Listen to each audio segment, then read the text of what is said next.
अस्सलाम वालेकुम, खुशामदीद मेरे सारे स्टूडेंट्स मेरी इस YouTube चैनल फैसल गुलजार में आप सबका खैर मकदम है।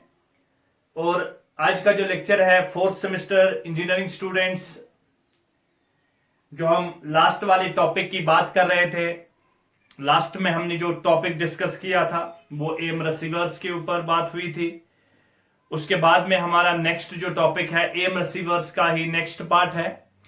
That part is basically F M receivers. So dear students, have a look today's topic F M receivers. तो हेडिंग नोट करिए, F M receivers. F M receivers.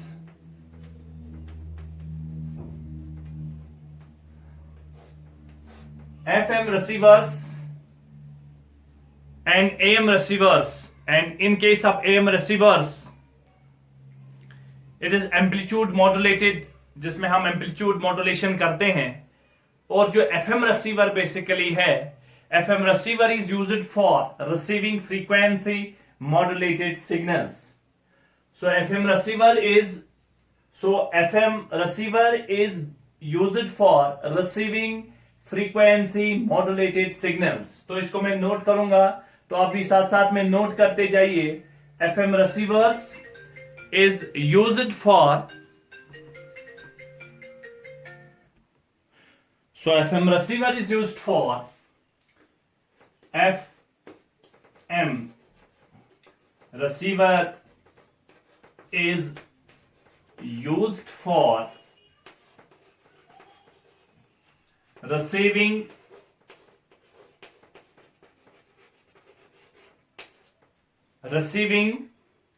frequency modulated signals. Frequency modulated signals.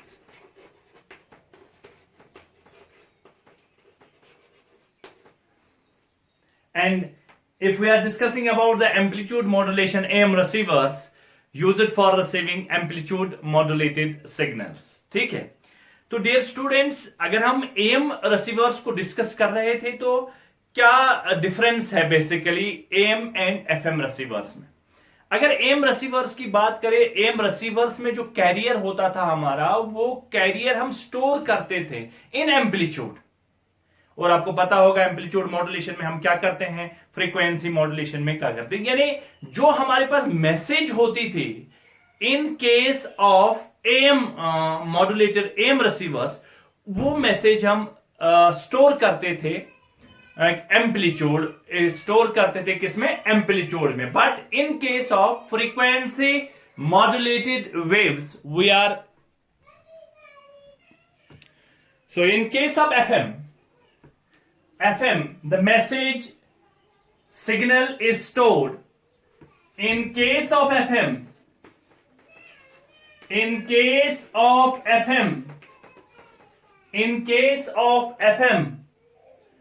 message signal is stored in the form of frequency variations. Message signal is stored in the form of frequency variations, in the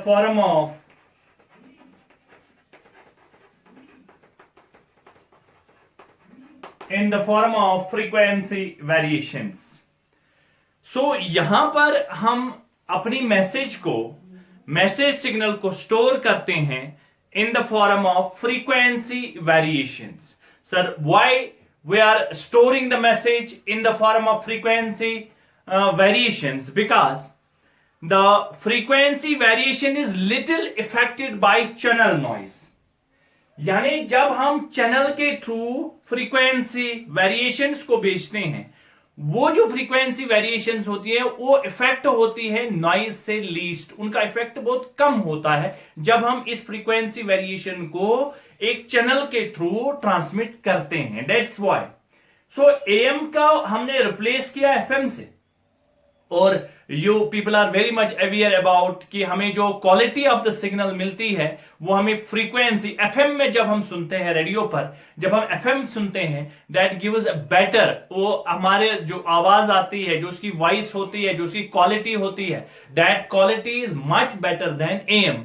that is why in case of am की अगर हम बात करें, amplitude modulation की बात करें, तो amplitude का जो इफेक्ट होता है, नॉइज, चैनल नॉइज का इफेक्ट वो सबसे ज्यादा होता है, मैक्सिमम होता है। और इन केस अगर यहां बात करेंगे इन केस ऑफ एफएम, और जब हम एफएम को चैनल के थ्रू भेजते हैं तो वो इफेक्ट बहुत कम होता है, लेकिन जो एएम में होता है उसका इफेक्ट बहुत ज्यादा होता है। ठीक है, frequency variations are little affected. तो frequency variations, and these frequency variations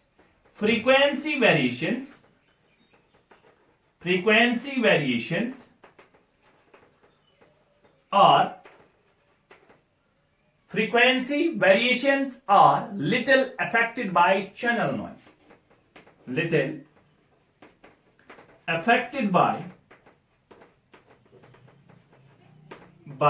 channel noise, यानी चैनल नॉइज का इफेक्ट जो होता है वो देयर स्टूडेंट्स बहुत कम होता है। Therefore FM transmitter is very much noise free.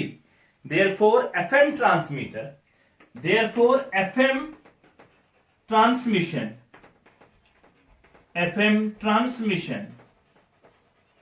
is very much noise free। तो सिंपल बात यह है कि अभी तक अगर हम किस चीज को डिस्कस कर रहे थे, एएम को, तो एएम को रिप्लेस किया हमने एफएम से।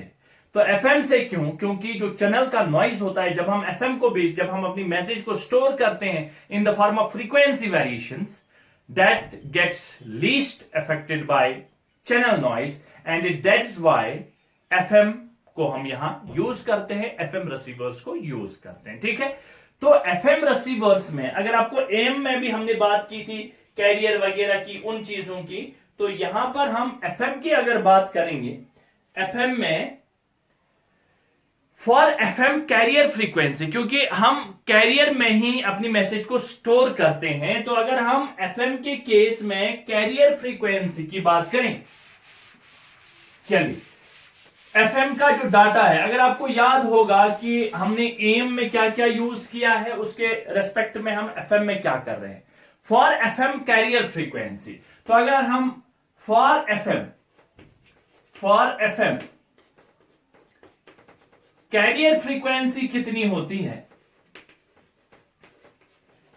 कैरियर फ्रीक्वेंसी, क्योंकि फ्रीक्वेंसी वेरिएशंस में ही स्टोर करता है, कैरियर फ्रीक्वेंसी होती है 88 megahertz to 108 megahertz, 88 megahertz to 108 megahertz. ये चीज आपको याद रखना है, रिमेंबर करना है कि जो कैरियर फ्रीक्वेंसी होती है एफएम के केस में, जो कैरियर फ्रीक्वेंसी होती है वो होती है 88 मेगाहर्ट्ज टू 108 मेगाहर्ट्ज। ध्यान से दीजिए, अगर हमारे पास एफएम, कौन कौन से एफएम चलते हैं हमारे पास, जो एफएम होते हैं उसमें आपने 92.7 एफएम देखा होगा, वो भी 92.7 एफएम भी लाई करेगा बिटवीन 82 टू 108।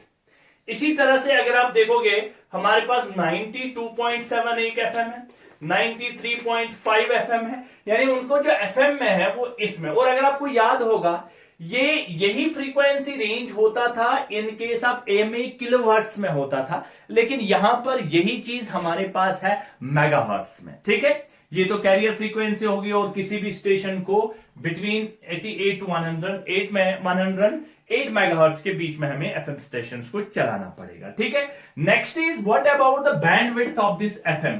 तो अगर हम डियर स्टूडेंट्स बैंडविड्थ की बात करें तो बैंडविड्थ इज 200 किलोहर्ट्ज। और अगर आपको याद होगा तो अगर एएम की बात करेंगे, एएम की बात अगर करें तो वहां पर तो 10 किलोहर्ट्ज के अराउंड हमारे पास बैंडविड्थ। और यहां इंपॉर्टेंट बात ये भी है कि 200 किलोहर्ट्ज का मतलब है इसकी बैंडविड्थ बहुत ज्यादा है, तो हम बहुत सारे चैनल्स यहां बना सकते हैं। ठीक है, उनका स्ट्रेंथ, हमारे पास जो स्ट्रेंथ ऑफ द सिग्नल हो वो भी अच्छी खासी होगी, स्ट्रेंथ ऑफ द सिग्नल। और यहां पर बैंडविड्थ पर मोर नंबर ऑफ चैनल्स को हम भेज सकते हैं। और यही बैंडविड्थ एम के केस में 10 किलो हर्ट्ज की होती थी।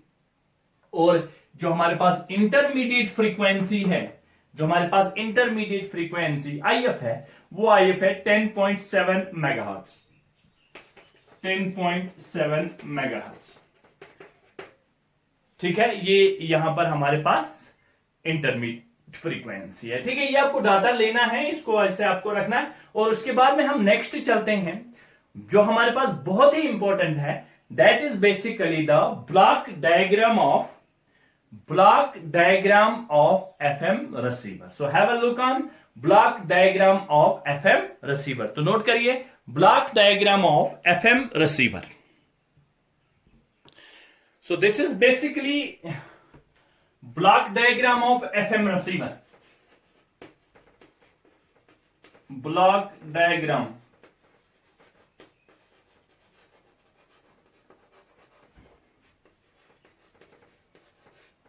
FM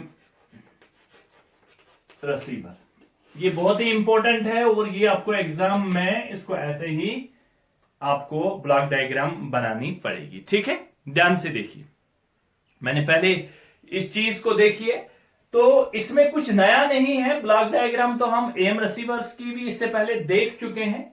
तो पहले हर किसी रिसीवर के पहले में एंटीना होती है, ये मैं बार बार बोल रहा हूं और आज फिर से बोल रहा हूं। तो पहले एंटीना होती है जिसको हम रिसीविंग एंटीना बोलते हैं। और वो रिसीविंग एंटीना का क्या काम होता है? उस रिसीविंग एंटीना का काम होता है जो ट्रांसमिटिंग एंड से हमारे पास इलेक्ट्रोमैग्नेटिक वेव्स आती हैं, जो हमारे पास सिग्नल आती हैं, वो सिग्नल पहले एंटीना रिसीव करती है। और एंटीना के बाद अगर आप देखो आरएफ रेडियो फ्रीक्वेंसी एम्पलीफायर, ये तो पहले भी हम डिस्कस कर चुके हैं। रेडियो फ्रीक्वेंसी एम्पलीफायर के बाद मिक्सर। और इस पूरे डायग्राम को अगर हम देखें, ब्लॉक डायग्राम को अगर हम देखें, तो इसमें नया क्या है? जो हमने एम सुपर हेटेरोडाइन रिसीवर की ब्लॉक डायग्राम देखी है और इस वाली ब्लॉक डायग्राम में दो ब्लॉक हमारे पास नए हैं। एक ब्लॉक है ये वाला जिसको आप एम्पलीट्यूड लिमिटर बोलते हैं, और दूसरा है D emphasis circuit, D emphasis block. बाकी आपने आरएफ एम्पलीफायर को भी, मिक्सर को भी, आईएफ स्टेज को भी, आईएफ एम्पलीफायर को भी, और यहां पर एम्पलीट्यूड डिमॉड्यूलेशन तो होता ही होना है इसमें, demodulator, de emphasis, AF amplifier, power, ये भी और ये भी, ये और ये चीज आप हम पहले ही इन चीजों को देख चुके हैं। अब ध्यान से देखिए, आरएफ यहां से कुछ सिग्नल आएगी, उस सिग्नल को हम मिक्सर स्टेज, और मैंने बोला यहां पर जो क्लास, कौन सा क्लास सी एम्पलीफिकेशन हम करते हैं, एक डिजायर्ड सिग्नल को इसकी सेंसिटिविटी देखता है, सिलेक्टिविटी देखता है, उसकी तरफ मुझे कुछ भी डिस्कस नहीं करना, वो मैं पहले ही डिस्कस कर चुका हूं। यहां से एक सिग्नल आती है लोकल ऑसिलेटर, दोनों को मिक्सर। और अगर आप देखेंगे यहां पर भी ये बिल्कुल जो रिसीवर है, इसमें एफएम की केस में भी हेटेरोडाइनिंग है। हेटेरोडाइनिंग मतलब इन दोनों को मिला के next intermediate if signal banana, intermediate frequency, जो एक पर्टिकुलर इंटरमीडिएट फ्रीक्वेंसी जो मैंने अभी बोला दैट इज 10.7 मेगाहर्ट्ज पर एक फिक्स कर देते हैं आईएफ को। और आपको पता है कि हम आई फिक्स क्यों कर देते थे, उस प्रीवियस क्लास में मैंने आपको क्वालिटी फैक्टर के बारे में बोला है, मैंने आपको बोला है कैसे वेरी होता है अगर इसको हम विद इन द रेट, तो उस सर्किट को कितना मुश्किल होता है। तो इसमें भी सेम हेटेरोडाइनिंग का ही कंसेप्ट है, हेटेरोडाइनिंग का ही कंसेप्ट है इसमें, हेटेरोडाइनिंग जिसको आप बोलते हो सुपर हेटेरोडाइनिंग, यहां तक कोई प्रॉब्लम नहीं है। और यहां से एक फिक्स्ड सिग्नल होके आती है जिसको आप बोलते हो आईएफ, और वो आईएफ यहां पर हम फिक्स कर देते हैं, वो होती है 10.7 मेगाहर्ट्ज। तो यहां पर हम उसको 10.7 मेगाहर्ट्ज पर रखते हैं, फिक्स कर देते हैं। उस फिक्स करने से हमारे पास क्या एडवांटेजेस है वो मैंने प्रीवियस क्लास में डिस्कस किए हैं। इस सिनारियो को समझने के लिए अब हम दो चीजें समझते हैं। पहले हम इस एम्पलीट्यूड लिमिटर की बात करते हैं कि ये एम्पलीट्यूड लिमिटर क्या करता है। और इसमें अगर आप देखोगे डीमॉड्यूलेटर है, और डीमॉड्यूलेटर क्या करता है, क्योंकि हमारे पास कैरियर होता है, कैरियर में हमने अपनी मैसेज छुपाई होती है। इसको हम वहां पर डिमॉड्यूलेटर के जगह पर वहां पर हम मॉड्यूलेटर लगाते हैं, जिसमें हम कैरियर में अपनी मैसेज को छुपाते हैं वहां पर, लेकिन उसको हम रिकवर वापस लेके आते हैं, फिर डिमॉड्यूलेशन करके कैरियर को हटा के अपनी ओरिजिनल सिग्नल जो होती है उसको हम वापस लेके आते हैं।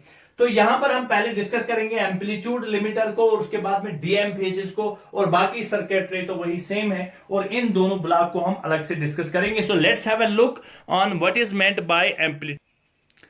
So let's have a look on what is basically amplitude limiter circuit। ये मैंने यहाँ पर amplitude limiter को समझाने के लिए कुछ वेरिएशंस दिखाई हैं, ध्यान से देखिए। ये मेरे पास FM सिग्नल है, फ्रीक्वेंसी मॉड्यूलेटेड सिग्नल है, जो मुझे एक चैनल के थ्रू, यानी मैंने अपनी मैसेज जो है उस मैसेज को मैंने स्टोर किया है इस फ्रीक्वेंसी मॉड्यूलेटेड सिग्नल में, ठीक है। और जब इस फ्रीक्वेंसी मॉड्यूलेटेड सिग्नल को मुझे एक चैनल के थ्रू पास कराना है, एक चैनल के थ्रू मुझे इसको ट्रांसमिट करना है, तो जब ये चैनल के थ्रू ट्रांसमिट होता है तो ये वाली जो एफएम सिग्नल है, ध्यान से देखिए एफएम, तो ये हाईली सेंसिटिव होती है, हाईली सेंसिटिव होती है, पीक वोल्टेज फ्लक्चुएशंस इसमें आती है। तो इसमें यहां पर क्या होता है, ये जो यहां पर इसका ये एम्पलीट्यूड होता है ये, तो यहां पर इसमें फ्लक्चुएशंस आती है, जो मैंने ऐसे करके यहां पर दिखाए, यानी जो क्या बोलते हैं इसको, फ्रीक्वेंसी मॉड्यूलेटेड सिग्नल होती है, वो वोल्टेज फ्लक्चुएशन एफएम सिग्नल, तो एम्पलीट्यूड जो फ्लक्चुएशन आती है पीक वोल्टेज फ्लक्चुएशंस, यानी यहां पर फ्लक्चुएट आती है। इसमें फ्लक्चुएशन का मतलब इसमें नॉइज ऐड हो जाता है, और इस एम्पलीट्यूड में यहां पर फ्लक्चुएशंस आती हैं जब हम इसको एक चैनल के थ्रू पास कराते हैं। नाउ व्हाट टू डू, हमें तो ओरिजिनल सिग्नल चाहिए, इस पर इफेक्ट कम होना चाहिए, तो हम क्या करते हैं, हम यहां पर एक एम्पलीट्यूड लिमिटर लगाते हैं। फिर से मैं बोलता हूं, ये मेरे पास है एक फ्रीक्वेंसी मॉड्यूलेटेड सिग्नल, जिसमें अपनी मैसेज को मैंने छुपाया है, इसको मैंने एक चैनल के थ्रू पास कराना है, और जब मैं इसको चैनल के थ्रू पास कराता हूं तो यहां पर क्या होता है, इसके वोल्टेज वेरिएशंस आ जाते हैं, इधर पीक्स में वेरिएशंस आ जाते हैं, नॉइज इसमें ऐड हो जाता है, वहां पर फ्लक्चुएशंस आ जाती हैं। तो इस फ्लक्चुएशन को दूर करने के लिए एक एम्पलीट्यूड लिमिटर लगाता हूं, जो लिमिट कर देता है इस एम्पलीट्यूड को, इन वेरिएशंस को खत्म कर देता है। एक एम्पलीट्यूड लगाता हूं और मुझे वापस वो वाली सिग्नल फिर से वापस मिलती है। ये काम होता है बेसिकली एम्पलीट्यूड लिमिटर का, ठीक है। अगर आप याद होगा, जब हम एफएम डिटेक्टर जो होता है उसमें दो होते हैं, एक होता है Foster Seeley discriminator, Foster Seeley, और फोस्टर सिली जो है, the operation of Foster Seeley is highly signal sensitive to peak voltage fluctuations. और अगर हम एफएम डिटेक्टर में फोस्टर सिली को यूज करेंगे, सो फोस्टर सिली सबसे ज्यादा इफेक्टिव होता है, सेंसिटिव होता है peak voltage fluctuation of, therefore उसमें जरूरी ही हमें एम्पलीट्यूड लिमिटर को लगाना पड़ेगा, क्योंकि जब हम ये फोस्टर सिली लगाते हैं, that is very much sensitive to fluctuations, तो क्या करना चाहिए, तो ये इसमें ज्यादा सेंसिटिवनेस अगर है तो हमें एक लिमिटर लगा। लेकिन अगर हम रेशियो डिटेक्टर हमारे पास होता है, रेशियो डिटेक्टर भी एक एफएम डिटेक्टर होता है, अगर रेशियो डिटेक्टर को लगा प्रोवाइड सच स्टेबलाइजर, वो इस चीज को स्टेबलाइज करता है।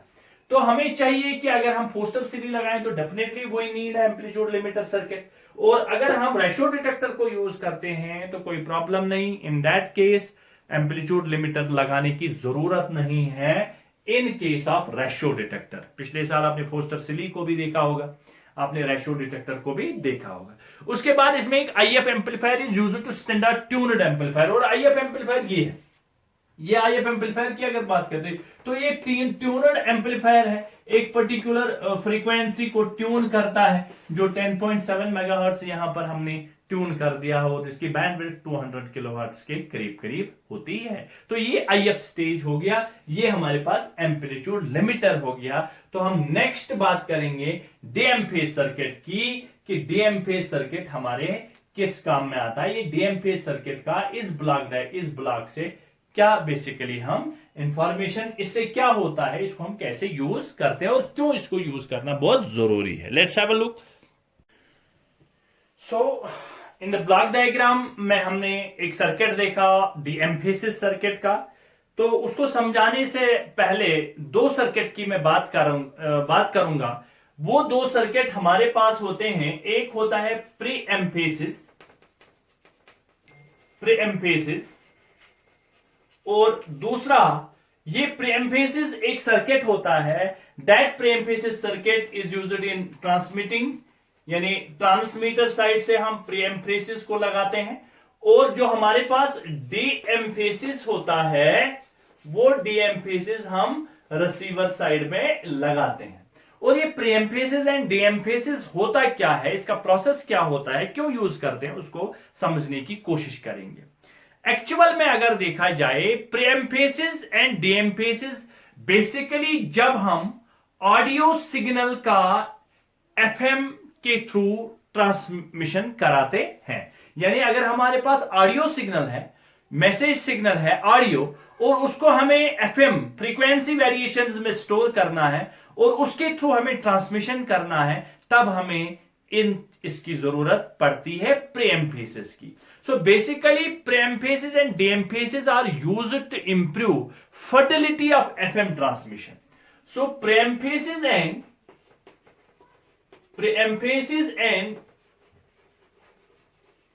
डी एम्फेसिस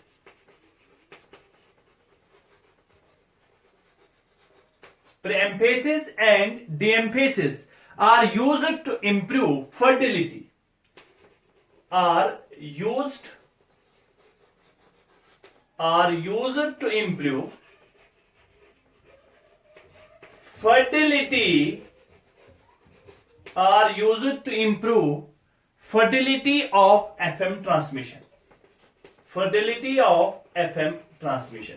और मैंने आपको इससे पहले भी बोला है, एफएम ट्रांसमिशन से पहले मैंने आपको फर्टिलिटी कैरेक्टरिस्टिक ऑफ रिसीवर समझाया था, जिसमें मैंने आपको बोला था सेंसिटिविटी, जिसमें मैंने आपको बोला था selectivity and fertility. So fertility का मतलब क्या है, अगर आपको याद होगा, फर्टिलिटी सम ऑडियो फ्रीक्वेंसी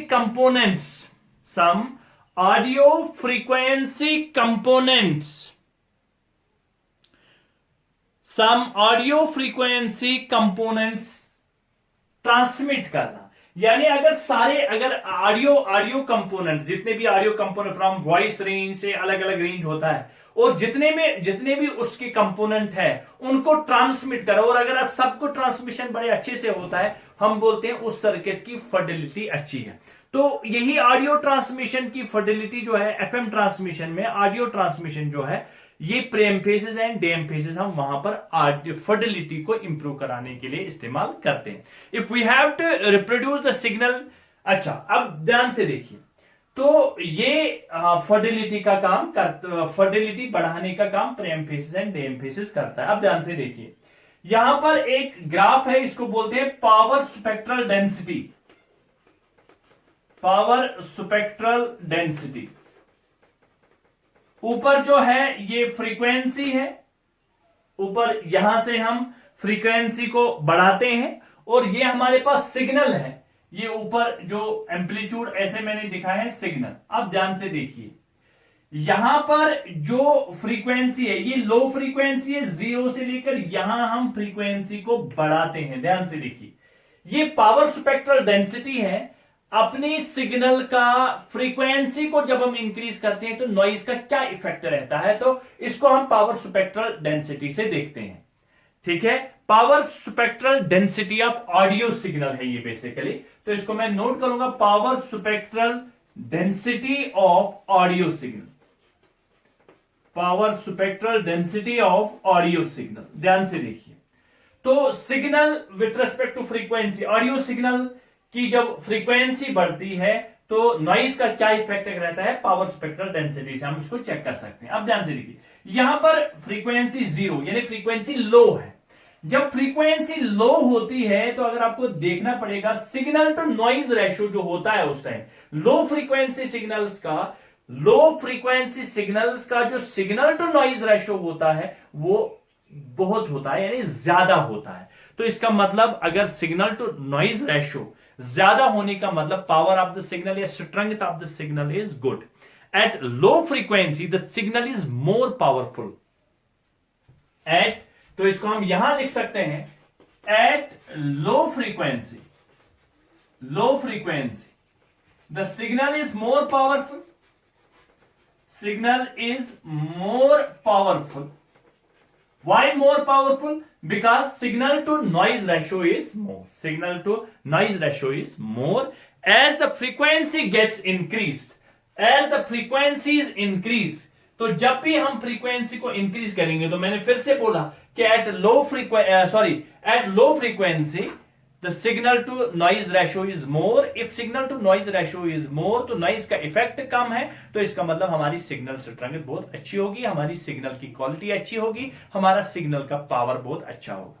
जितना जितना हम 0 से लेकर यहां T1 टाइम के अनुसार फ्रीक्वेंसी को बढ़ाते हैं, ऐसे फ्रीक्वेंसी को बढ़ाते हैं, तो signal to noise ratio gets decreased. As the frequency increase, तो यहां हम इसको नोट कर सकते हैं ऐसे, as the frequency increased,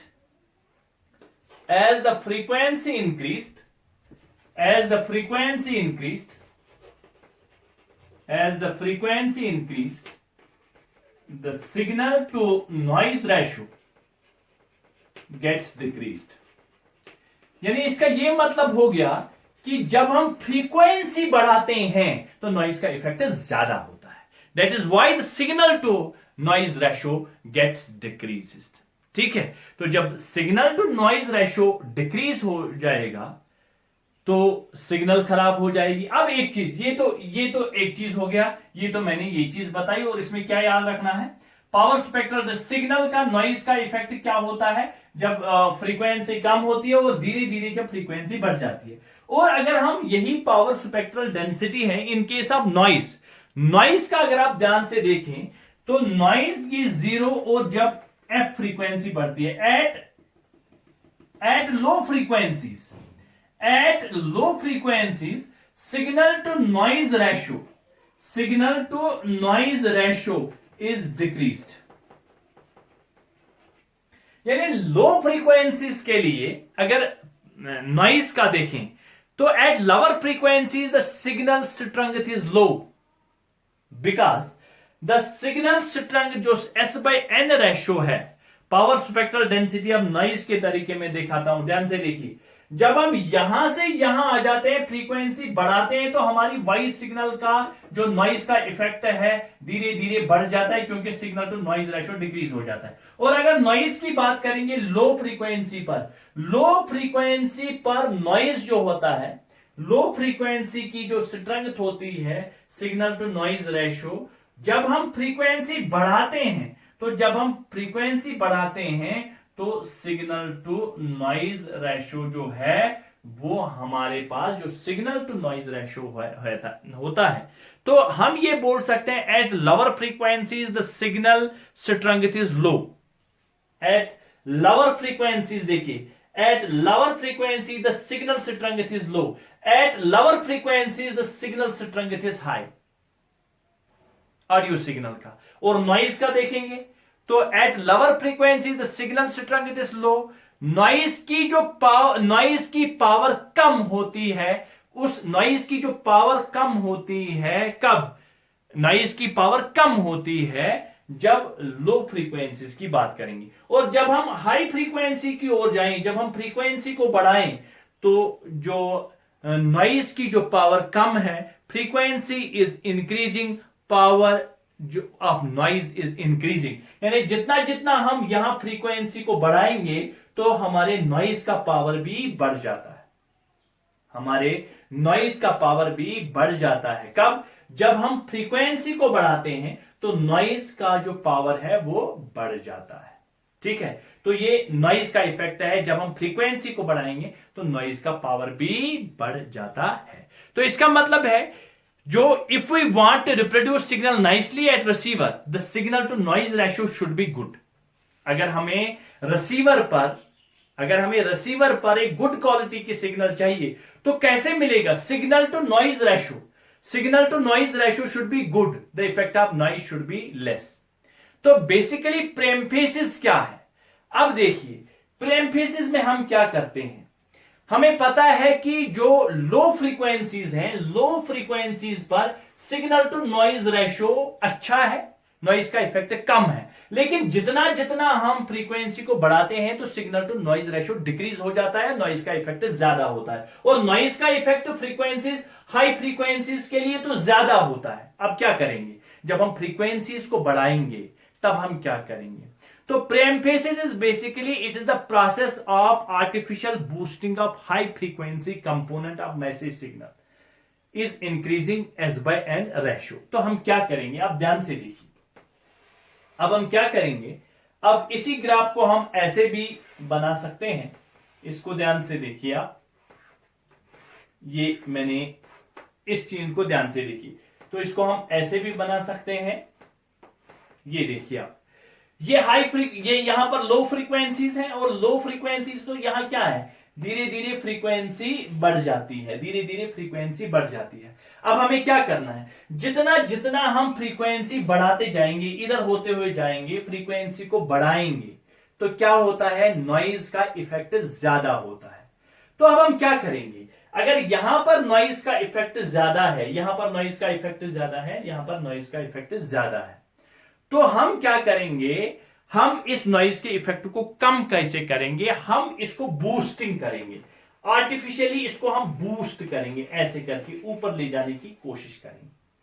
because जो हमारे पास धीरे धीरे धीरे धीरे सिग्नल जो है, वो सिग्नल नॉइज का इफेक्ट ज्यादा होने लगता है, तो ये हम आर्टिफिशियली बूस्ट करेंगे। तो इसको क्या करेंगे हमें इसको आर्टिफिशियली बूस्ट करना है। तो ये आर्टिफिशियली बूस्ट हम कैसे करेंगे ताकि S by N रेशो बढ़ जाए, तो इसके लिए हम सर्किट लगाते हैं प्रीएम्फेसिस। ये हमारे पास प्रीएम्फेसिस सर्किट है, और जो प्रीएम्फेसिस सर्किट है, वो प्रीएम्फेसिस सर्किट क्या करता है, वो आर्टिफिशियल बूस्टिंग कर देता है इस चीज की, और इसको ऐसे लाके खड़ा कर देता है। ये देखो, यहां से इसको ऊपर ले जाता है, यहां से ऊपर ले जाता है, और इस चीज की आर्टिफिशियल बूस्टिंग करती है, कर F1 0 से लेकर F1 तक। ठीक है, तो बेसिकली प्रीएम्फेसिस सर्किट क्या करता है, it is the process of, या it is the process of artificial boosting of high frequency component. It is the process of, it is the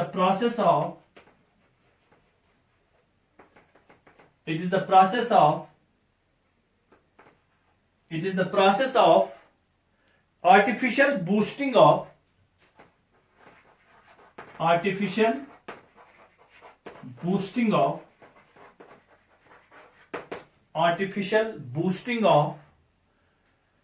high frequency component of message, high frequency component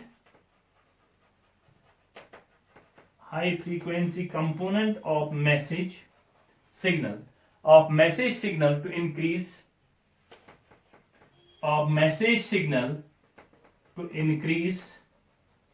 signal to noise ratio। Artificially हम boost कराते हैं, इसलिए boost कराते हैं ताकि हमारा signal to noise ratio बढ़े,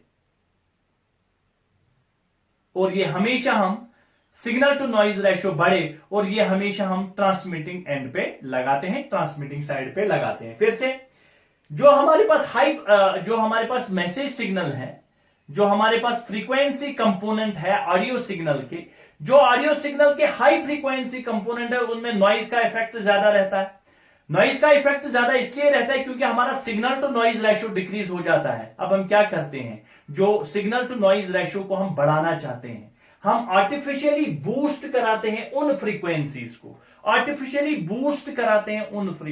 को, ताकि हमारा signal to noise ratio increase हो जाएगा, और signal to noise ratio increase हो जाएगा तो हमारी फिडेलिटी बढ़ जाएगी। तो ये हमारे पास प्रीएम्फेसिस सर्किट है, जो हम कहां पर लगाते हैं, ये हम ट्रांसमिटिंग साइड पे लगाते हैं। तो कंक्लूजन में याद रखिए कि हाई फ्रीक्वेंसी जो सिग्नल्स होते हैं, उनमें नॉइज का इफेक्ट ज्यादा रहता है। अब हम क्या करते हैं, नॉइज का इफेक्ट ज्यादा रहता है, तो इसका मतलब signal to noise ratio decrease हो जाता है। अब हम सिग्नल टू नॉइज रेशो को बढ़ाना चाहते हैं, और हम क्या करते हैं, हाई फ्रीक्वेंसी जो सिग्नल्स होते हैं उनको हम आर्टिफिशियली बूस्ट कराते हैं, यानी आर्टिफिशियली उनका एम्पलीट्यूड हम बढ़ाते हैं, और उनका जब हम आर्टिफिशियली बूस्ट कराते हैं तो उनका सिग्नल टू नॉइज रेशो बढ़ जाता है। तो ये काम हमारे कौन करता है, ये काम हमारा करता है कौन सा सर्किट, प्री एम्फेसिस, प्री माने पहले। तो ट्रांसमिटिंग स्टेशन में हम इसको पहले लगाते हैं प्री एम्फेसिस सर्किट, और इसको हम मॉड्यूलेटेड। तो नेक्स्ट है इसी का रिवर्स। चलिए, ट्रांसमिटिंग स्टेशन पर प्री एम्फेसिस के थ्रू हमने जो हमारे पास हाई फ्रीक्वेंसी सिग्नल है उसका सिग्नल टू नॉइज रेशो बढ़ाया। तो अब लेकिन ये जो हमारे पास बेसिकली जो ब्लॉक डायग्राम में डीएम्फेसिस था, तो अब जो हमने डीएम्फेसिस क्या है, डीएम्फेसिस बिल्कुल रिवर्स प्रोसेस है प्री एम्फेसिस का। प्री एम्फेसिस हम ट्रांसमिटिंग स्टेशन पे लगाते हैं और डीएम्फेसिस हम रिसीविंग स्टेशन पर लगाते हैं। डीएम्फेसिस क्या है, बिल्कुल प्रोसेस उल्टा है प्री एम्फेसिस का। It is the process of decreasing the strength of high frequency. It is the process of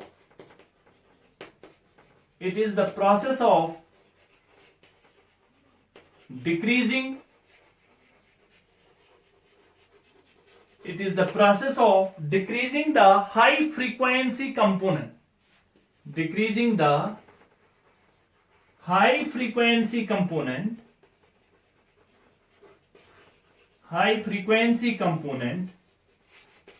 process of high frequency component of message signal to get back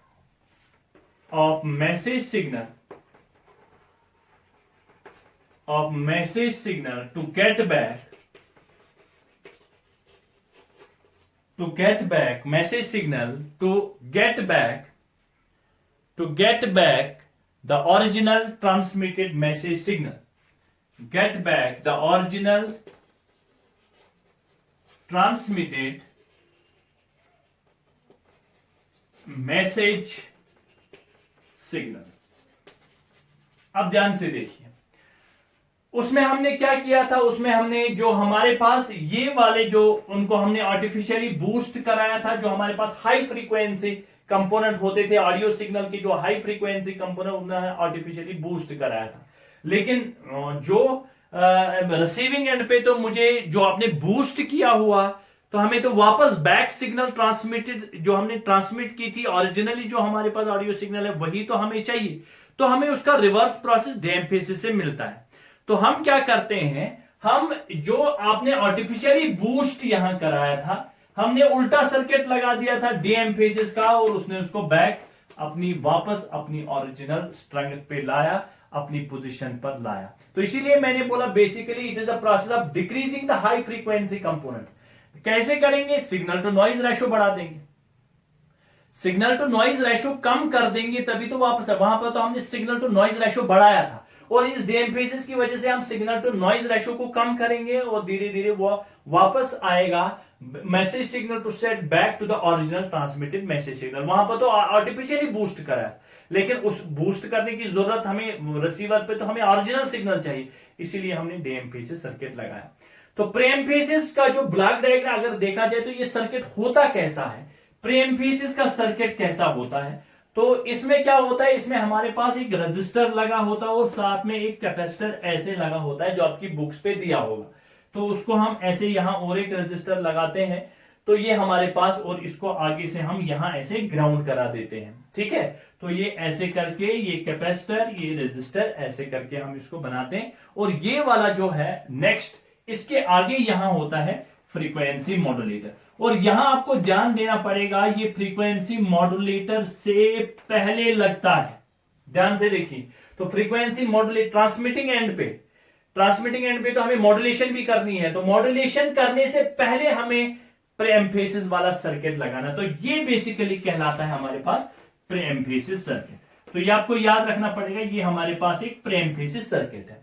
same चीज हमारे पास pre emphasis circuit के बाद डीएम्फेसिस circuit कैसा होता है। लेकिन याद रखिए एफएम डिमॉड्यूलेटर जो होता है, एफएम डिमॉड्यूलेटर, ये एफएम डिमॉड्यूलेटर के बाद में लगता है, एफएम डिमॉड्यूलेटर के बाद में लगता है डीएम्फेसिस सर्किट, एफएम डिमॉड्यूलेटर के बाद में लगता है डीएम्फेसिस सर्किट। ठीक है, इस डीएम्फेसिस सर्किट में रजिस्टर और कैपेसिटर, सिंपल एक रजिस्टर ऐसे और साथ में एक कैपेसिटर ऐसे लगता है, रजिस्टर और कैपेसिटर और साथ में रजिस्टर और कैपेसिटर, और यहां हम अपनी ओरिजिनल ऑडियो सिग्नल को पकड़ते हैं यानी लेते हैं, ठीक है।